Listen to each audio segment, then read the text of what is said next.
नमस्कार दोस्तों, मैं लोकेंद्र सिंह चौहान आपका गोल एमपीपीएससी में हार्दिक स्वागत करता हूं। हम लोग अभी तक ज्योग्राफी पढ़ रहे थे। इंडियन ज्योग्राफी 5 क्लासेस हुई हैं, उसको मैंने अभी थोड़े दिन रोक दिया है। कारण उसका ये था कि मैं कुछ कंटेंट डेवलप कर रहा था। मैं थोड़ा सा बड़ा प्लान कर रहा हूं कि आपको पीपीटी के सहारे बड़ी स्क्रीन पे पढ़ाऊं, सो दैट कुछ दिन के लिए ये मैं बोर्ड का सिस्टम है अपना, तो आप लोग कुछ दिन इसके साथ टॉलरेट कीजिए। एंड कुछ दिन बाद से ही हम लोग बराबर से पीपीटी के थ्रू हम लोग पढ़ना स्टार्ट करेंगे। तो कंटेंट बनाना और कंटेंट को रिफाइन करना, फिर पेपर के हिसाब से मैं कंटेंट बनाता हूँ। एग्जाम के हिसाब से किस एग्जाम में किस तरीके से पूछा जाता है, एमपीपीएससी को ध्यान में रखते हुए, यूपीपीसीएस को ध्यान में रखते हुए, अपना यूपीएससी को ध्यान में रखते हुए, तो इस तरीके से मैं ऐसा रिफाइंड कंटेंट बनाने की कोशिश करता हूँ या उसको सरल भाषा में लेके आने की कोशिश करता हूँ ताकि आप लोगों को समझने में आसानी हो। तो उसी कड़ी में आज मैंने आपसे बोला था कि हम लोग बहुत जल्दी ही दूसरे कोर्सेज पढ़ेंगे। तो हम लोग पढ़ेंगे हिस्ट्री, और हिस्ट्री कौन सी? Modern Indian history. तो दोस्तों आज से हम लोग मॉडर्न इंडियन हिस्ट्री पढ़ेंगे। और मॉडर्न इंडियन जो हिस्ट्री है, अगर मैं जो हमारे गोल एमपीपीएससी के व्यूअर्स हैं उनको मैं बता दूं कि एमपीपीएससी के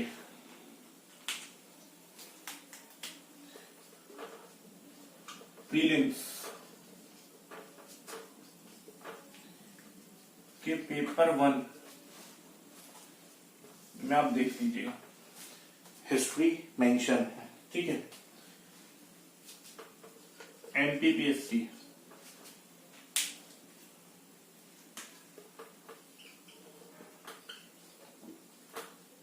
मीन्स पेपर 1 पार्ट ए, और या का बोल दो, इसमें आपका सिलेबस मेंशन है, तो आप इसको भी देख लीजिए। तो दीज ऑल थिंग्स हम लोग, ये सारी चीजें हम लोग क्या है इन क्लासेस के थ्रू कवर करेंगे, ठीक है। Apart from that what else? BPSC, UPPCS, UPARO, RO, ठीक है, एसएससी, उसके अलावा आपका यूपीएससी। तो उन सबके लिए जो आपका ये मॉडर्न इंडियन हिस्ट्री का जो कोर्स है, ये आपका रामबाण होने वाला है, ठीक है। तो इस जो कोर्स है, जो ये क्लासेस हैं, मैं बहुत ही अच्छे से कोशिश करूंगा कि आपको समझ में आए। तो स्टोरी टेलिंग के थ्रू हमें इसको हिस्ट्री को पढ़ेंगे। ज्यादा आपको ईयर्स याद नहीं रखने हैं। जो भी इंपॉर्टेंट ईयर्स होंगे मैं स्ट्रेट है अपफ्रंटली आपको सारी चीजें बता दूंगी, भाई these years you have to mug up, ठीक है। And history is all about, हाँ, सबसे इंपॉर्टेंट चीज इसको मैं बता देता हूँ, ठीक है। हिस्ट्री इज ऑल अबाउट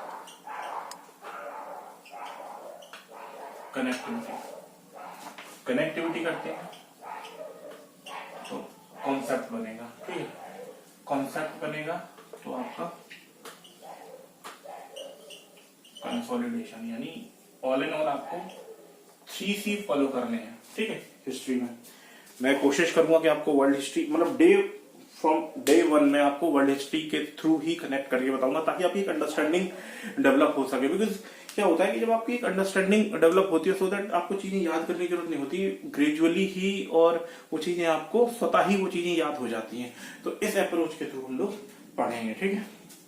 तो अब हम लोग चालू करते हैं ऑफिशियली अपना हिस्ट्री का कोर्स। मेरे 1-2 लेक्चर शायद हिस्ट्री के उसमें डाले होंगे चैनल पर, मैंने अपलोड किए हैं, तो आप उनको भी देख लीजिएगा, ठीक है। वो पहले मैंने स्टार्ट किया था, बस मैं उसको कंटिन्यू नहीं कर पाया, बट जब अब से आप लोग रेगुलर बेसिस पे हिस्ट्री और ज्योग्राफी पढ़ेंगे, ठीक है। और साथ में मैं आपको बताना चाहूंगा कि मैं साथ में आपको एमपीजी के भी पढ़ाऊंगा, ठीक है। तो आपको याद रखना है ये चीज, है ना। तो आज हम लोग पढ़ने वाले हैं, देखिए क्या होता है कि हिस्ट्री कहानियों से मतलब भरी पड़ी है। कौन कब आया, किसने क्या किया, किसने, तो उसको बस आपको रिलेट करना है कहानियों से, ठीक है, ठीक है। तो चालू करते हैं, ठीक है। तो ये आप याद रखिए, 1707 अब ये 1707 ये डेट है, ये डेट इंपॉर्टेंट नहीं है, बट इस दिन क्या हुआ था? Death of Aurangzeb. जो भारत का शासक था, हिंदुस्तान का जो शासक था, मुगल शासक औरंगजेब, उसकी क्या हुई थी? डेथ हो गई थी। और यहां से क्या हुआ था? डिक्लाइन होना चालू हो गया था। फिर उसका लेटर मुगल्स आए, ठीक है, और उसके बाद आया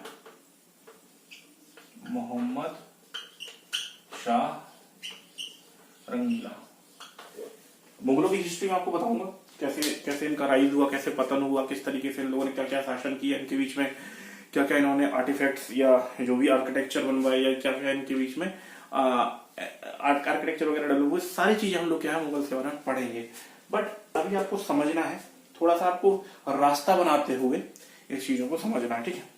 तो रंगीला जो है शासन किया, ठीक है, ठीक है। तो रंगीला क्या था? लेटर मुगल्स में आया था, देखो जानदार शाह आया था, फारूक शाह आया था, ठीक है, और ये ऐसे बहुत बहुत सारे क्या बोलते हैं शासक आए थे, लेकिन अंततः रंगीला आया था जिसने एक प्रोलॉन्ग्ड ईयर्स में, प्रोलॉन्ग्ड टाइम तक मोहम्मद शाह रंगीला ने जो है शासन किया था, ठीक है। क्या हुआ? 1739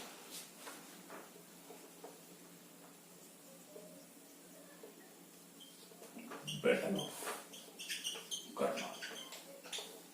इंपॉर्टेंट नहीं है, लेकिन बोलते हैं ना वन ऑफ द क्या बोलते हैं उसको, इसको बोल सकते हैं कि एक हिस्ट्री में इसकी अपनी उपयोगिता कैसे है, हमारे लिए नहीं हो, विदेशियों के लिए, फॉरेनर्स के लिए, ठीक है। बैटल ऑफ करनाल होता है, ठीक है। बैटल ऑफ करनाल में नादिर शाह बहुत मारता है, बहुत बहुत मार मार के खड़िया खड़ी कर देता है हिंदुस्तान की, और रंगीला को एकदम हालत खराब कर देता है, खूब लूटपाट मचाता है और बहुत धन दौलत ले जाता है। और जहां से वो आया था, या 3 years टैक्स फ्री, समझ रहे हो? इतना धन लूट के जाता है कि 3 साल तक जो है हमारा जो अपना देश है उसको टैक्स फ्री कर देता है, ठीक है। अब क्या होता है इस बैटल का, जो अब क्या हुआ था कि ये सब तो चल ही रहा है, ठीक है, एक तरफ कहानी एक अलग और चल रही है। कैसे चल रही है? जो स्टार्ट होती है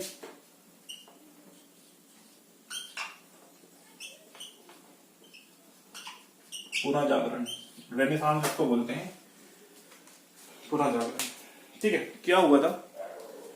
जो मैं आपको बताऊं,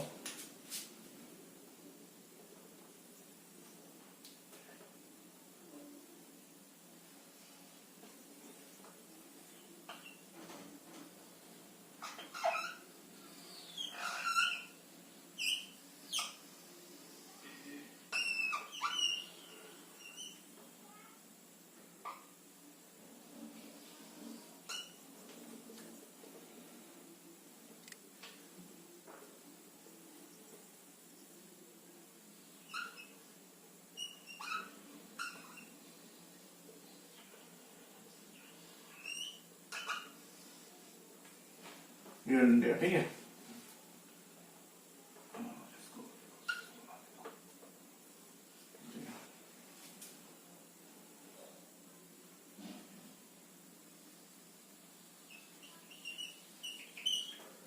यहां पे आपका है अरब पेनिनसुला, ठीक है। ये आपका कहीं यूरोप है, यहां से आते थे जो अरब से क्या करते थे, ये जो गुजरात पोर्ट है यहाँ पे खूब बोल सकते हो कि व्यापार करते थे, खूब फायदा लेते थे और खूब खूब धन कमाते थे, ठीक है। अब चूंकि अरब धन कमा रहे थे, यूरोपियंस को भी पता चला गया भाई इतना मोटा पैसा ये लोग कहाँ से कमा रहे हैं, ठीक है, किस तरीके से ये लोग कमा रहे हैं, तो उनको भी पैसा कमाना था, तो ये लोग भी यहाँ से आने लगे, ठीक है। तो जब इन्होंने देखा, अरब ने देखा कि भाई ये तो बहुत मोटा पैसा, ये भी छूटने लगे, तो भाई ये लोग भी धनाढ़ हो रहे हैं, ये लोग भी पैसा कमा रहे हैं, इन्होंने क्या किया, इनका यहां से आना बंद कर दिया। ठीक है, जब इन्होंने यहां से आना बंद कर दिया, अरब पेनिनसुला से आना बंद कर दिया, जो यहां से रास्ता थी, तो भाई 1498 वास्को डी गामा पोर्चुगीज ढूंढता हुआ ये पहुंचा कैलिकट, उसने नया रूट खोज लिया, पूरा अफ्रीका घूमते हुए आया और यहाँ पहुंच गया वो। ठीक है, जब यहाँ से वो पहुंच गया, यहाँ से उसने व्यापार किया और व्यापार करने के बाद जब वहां से लौटा, खूब धनवान होकर लौटा। Then rest of the Europeans came to know about the new route, and then पहले पोर्चुगीज आए, फिर डच आए, फिर फ्रेंच आए, फिर आए इंग्लिश, और कहानी यहां से हो गई हमारी स्टार्ट। यहां पे क्या चल रहा है, यहां पे ये मुगल हैं, वो हो रहे हैं वीक। ठीक है, यूरोपियन का आना यहां पे स्टार्ट हो गया है। और एक कहावत जिसको बोलते हैं, prosperity can not survive weakness. ठीक है, अगर आप कमजोर हैं, अगर आप संपन्न हैं, तो आप कमजोर होना अफोर्ड नहीं कर सकते। You have to be strong, that's it. The prosperity can not survive weakness. इस फॉर्मूले को हम लोग पकड़ते हैं, इसी फॉर्मूले को यूरोपियंस ने पकड़ा। इन्होंने देखा, इसको बहुत मार पड़ी है बैटर ऑफ करनाल में, किसको, रंगीला को। 1740 year, very important, how I am gonna tell you.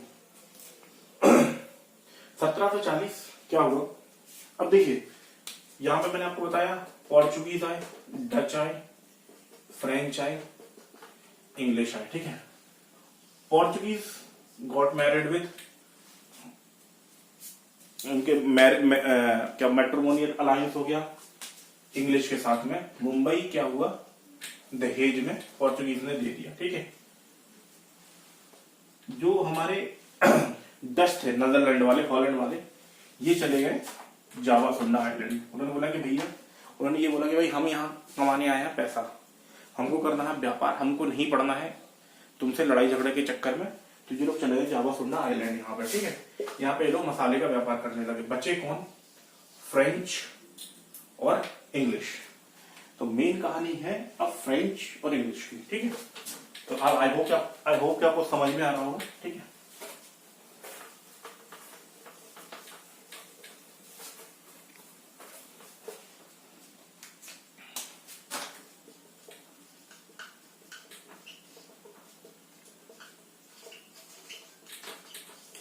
ये कहानी चल रही है।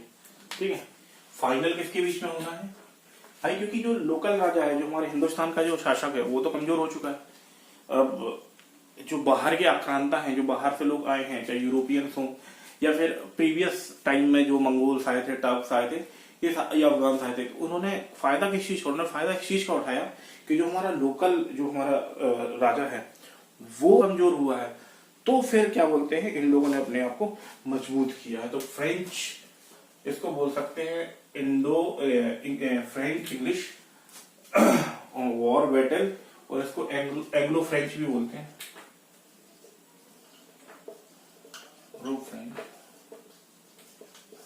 ठीक है, इसको कर्नाटिक वार भी बोलेंगे। ठीक है, तो अब आया कर्नाटिक वार। तो कर्नाटिक क्या, part of Tamil Nadu and part of Kerala, मतलब ये है northern part of Tamil Nadu and part of Kerala. यहां कहीं पे था कर्नाटक, सॉरी के नहीं सी, कर्नाटक। ठीक है, अब क्या हुआ कि मेन लड़ाई थी इनके बीच में, फ्रेंच और इंग्लिश के बीच में।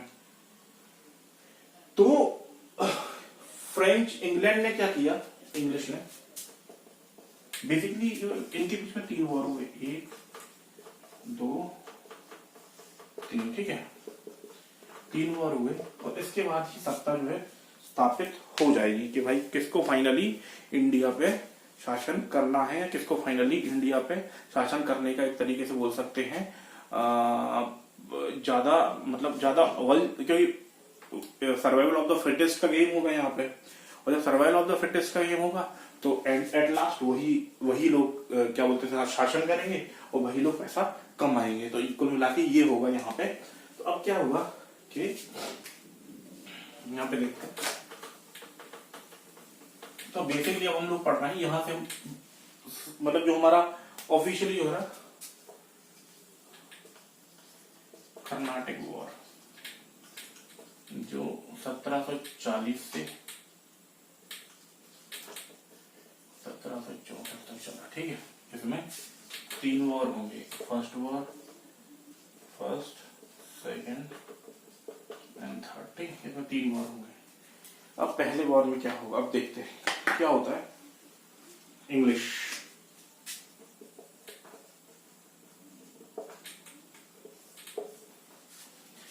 क्या करेंगे, कुछ फ्रेंच के जो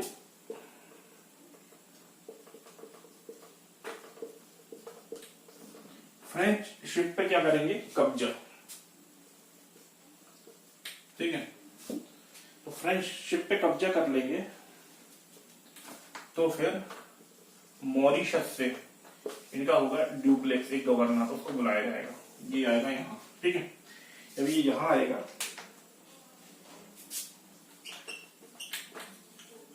मद्रास में इनकी फैक्ट्री थी। ठीक है, फ्रेंच करेंगे मद्रास को कैप्चर।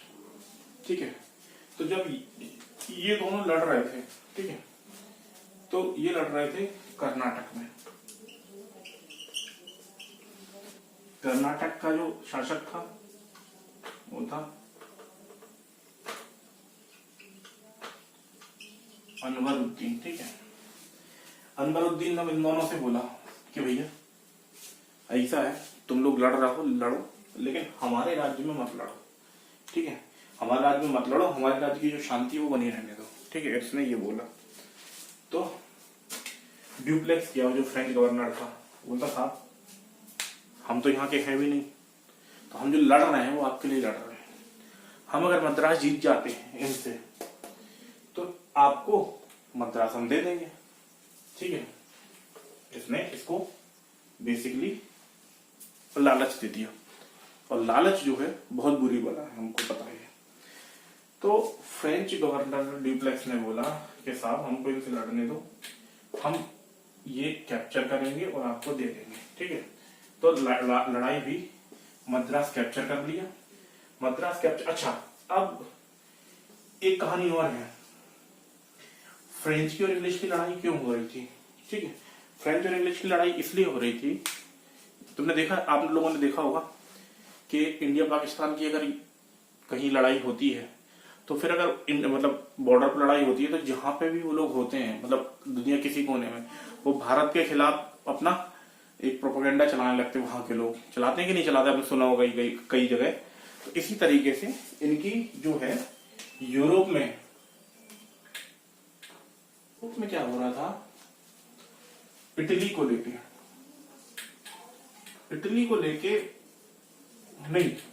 नहीं, ऑस्ट्रिया को लेके लड़ाई चल रही थी, वॉर ऑफ सक्सेशन चल रहा था। ठीक है, दोनों का। तो जब यूरोप में फ्रांस और इंग्लिश का लड़ाई चल रही थी, वॉर ऑफ सक्सेशन की, तो यहां होना स्वाभाविक थी। तो अब समझ में आ गया आपको यहाँ पे क्यों लड़ाई चल रही थी। ठीक है, तो अब हम आ जाते हैं पुरानी कहानी पे। तो अनवरुद्दीन ने बोला, अनवरुद्दीन को ड्यूप्लेक्स ने लालच दिया कि भाई हम जीतेंगे तो आपको सरकार दे देंगे ये। तो बोला ठीक है, फिर लड़ो। जीतते हैं, मद्रास कैप्चर्ड बाय फ्रांस, लेकिन ड्यूप्लेक्स क्या कर देता, डिनाई कर देता है, कहता वो नहीं देता है। तो जब वो अनवरुद्दीन कहता है कि भैया हमने तुमको एक तो लड़ने दिया और ऊपर से तुमने क्या किया, हमको मद्रास दिया नहीं। तो जब मद्रास नहीं दिया तो अनवरुद्दीन, भाई अब तुम वहीं के राजा के खिलाफ काम कर लोगे तो उसको गुस्सा नहीं आएगा। तो क्या होता है, अनवरुद्दीन अपनी सेना के साथ जाता है और फ्रेंच आर्मी से लड़ता है। तो France versus Anwaruddin, battle of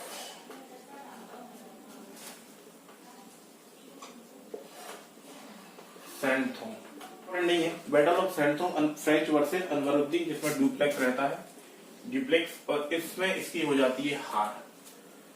तो जैसे ही फ्रांस इसको हरा देता है, मतलब कुछ लोगों ने इतनी बड़ी सेना को हरा दिया, इनका मनोबल हो जाता है ऊंचा, ठीक है। तो अब ये जाता है हार।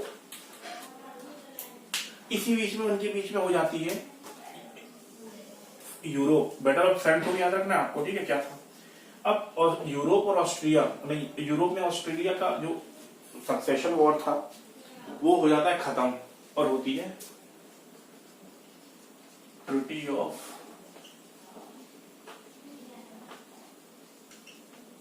एक्स-ला-चेपी। ट्रीटी ऑफ एक्स-ला-चेपी होती है ये पूरा जो आपका था, ये 1740 से लेके 1746 तक, ये है आपका first Anglo Carnatic war, Anglo French war, ठीक है। तो अगर दोस्तों हम समराइज करें हमारे फर्स्ट एंग्लो फ्रेंच वॉर को, फर्स्ट कर्नाटिक वॉर को, तो उसमें हम ये कह सकते हैं कि भाई इंग्लिश ने क्या किया, फ्रेंच के कुछ शिप्स को कैप्चर किया, और उसके रिजल्ट में क्या हुआ कि फ्रेंच ने अपने मॉरिशस के का एक गवर्नर था उसको बुलाया, जिसका नाम था Dupleix, highly intelligent leader army का। उसने क्या किया, उसने अनवरुद्दीन जो कि कर्नाटक का शासक था, उसको एक लालच दिया कि भाई अगर हम इससे लड़ते हैं, क्योंकि क्या हुआ कि जब ये दोनों लड़ रहे थे आपस में, इंग्लिश और फ्रेंच, तो उसने ऑब्जेक्शन किया और उसने बोला कि भाई आप लोग अगर आपको लड़ना है तो आप लोग यहाँ मत लड़िए, कहीं और लड़िए, मेरे राज्य में शांति रहने दीजिए, ठीक है। उसने बोला कि सरकार हम अपने लिए नहीं लड़ रहे हैं, हम तो अगर जीते, वैसे भी हम बाहर ही हैं, अगर हम जीतेंगे भी तो हम मद्रास आपको दे देंगे। इस लालच में अनवरुद्दीन आ गया, फाइनली उनके बीच में लड़ाई हुई, यानी फ्रेंच और इंग्लिश के बीच में, और finally French captured that Madras, ठीक है। लेकिन क्या हुआ, जैसा कि उसने प्रॉमिस किया था कि भाई वो जीतने के बाद में फ्रेंच जो है अनवरुद्दीन को मद्रास दे देगा, उसने नहीं दिया। उसके रिजल्ट में जो अनवरुद्दीन था उसने क्या किया कि उसने अपने सेना के साजे वाजे के साथ में फ्रेंच के ऊपर चढ़ाई कर दी। हुआ लड़ाई, बैटल ऑफ सैंथोम, जिसमें हजारों की सेना को, मतलब कई हजारों की सेना को एक छोटी सी टुकड़ी ने, फ्रेंच की छोटी सी टुकड़ी ने हरा दिया। इससे क्या हुआ, उनका मनोबल ऊंचा हुआ, ठीक है। इसी बीच में जो मैंने बताया था कि आपका ऑस्ट्रिया का जो वॉर ऑफ सक्सेशन चल रहा था, जिसमें फ्रांस और इंग्लैंड यूरोप में लड़ रहे थे, उनके बीच में ट्रीटी ऑफ एक्स-ला-चेपल हुई, और जब ट्रीटी हो गई तो यहाँ पे भी शांति हो गई, और मद्रास को वापस दे दिया गया इंग्लिश को, ठीक है। और यहाँ से आपका ख़त्म होता है फर्स्ट बैटल ऑफ कर्नाटक, ठीक है। अब हम बात करते हैं सेकेंड बैटल की, ठीक है, सेकेंड बैटल ऑफ कर्नाटक, ठीक है। सेकेंड बैटल ऑफ कर्नाटक में क्या हुआ, इसको डाल दो, 1749 से लेके 54 तक, ठीक है। हैदराबाद, ठीक है, समझना दोस्तों, हैदराबाद 1724 में औरंगजेब का एक नॉवल था, उसको औरंगजेब के दरबार में था, जिसका नाम था अशफजा निजामुल मुल्क। उसने क्या किया था, हैदराबाद बसाया था, ठीक है। 1748 में उसकी हो जाती है डेथ, और यहाँ पे हो जाता है युद्ध, किसके भी, यहाँ पे हो जाता है गद्दी के लिए बैटल, किसमें, मुजफ्फर जंग और नासिर जंग, ठीक है। मुजफ्फर जंग और नासिर जंग में क्या हो जाता है, युद्ध, ठीक है। अब क्या होता है, देखिए, मुजफ्फर जंग और नासिर जंग में हो जाता है, ये होता है सन, ये होते हैं भतीजे, ठीक है, इसके, ठीक है।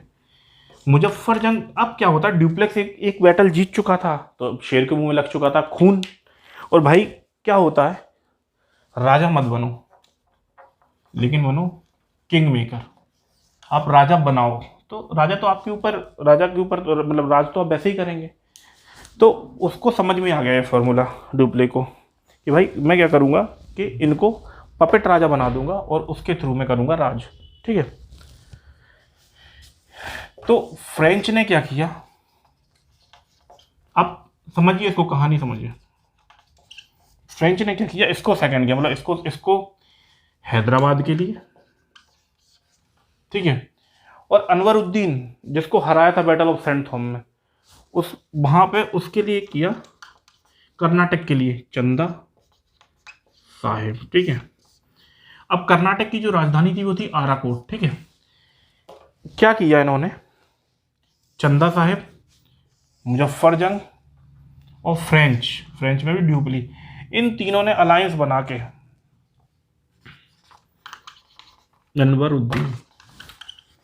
अनवरुद्दीन को बैटल ऑफ अंबो 1749 मार डाला।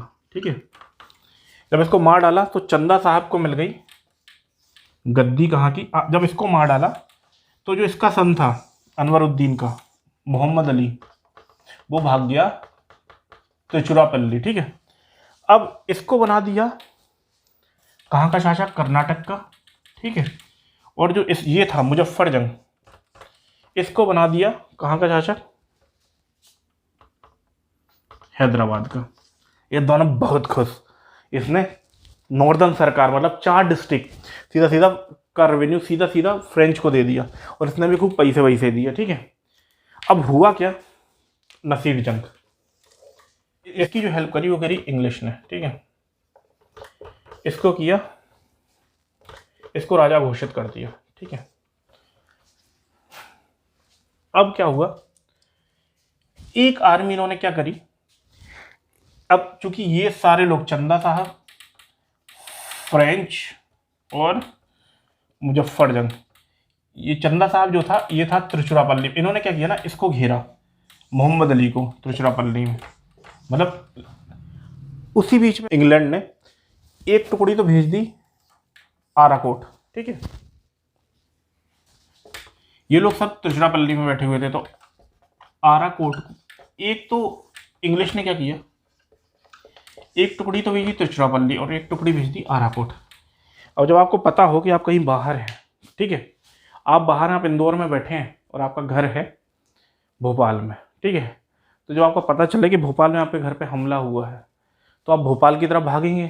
ठीक है, और रास्ते में हो सकता है आपका दुश्मन आपके साथ गलत कर दे। तो इसी बीच में जब चंदा साहब रास्ते में भाग रहा था, तो यहीं पे लोग घात लगाए बैठे थे, इसको मार डाला। ठीक है,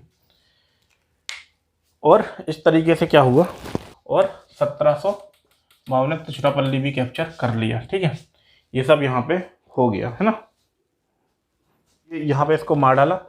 इसके साथ ही ये जो सेकेंड वॉर था ये कंक्लूड हो गया, जिसमें जो ये त्रिचुरापल्ली और ये सारी चीज़ें थी ये थी इंग्लैंड के पास में, इंग्लिश के पास में, और जो हैदराबाद था वो था आपका फ्रेंच के पास में।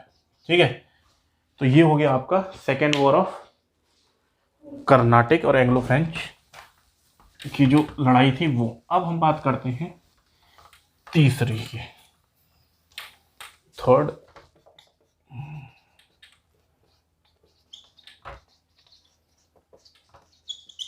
कर्नाटक वॉर। ठीक है, 1758 से लेके 1763।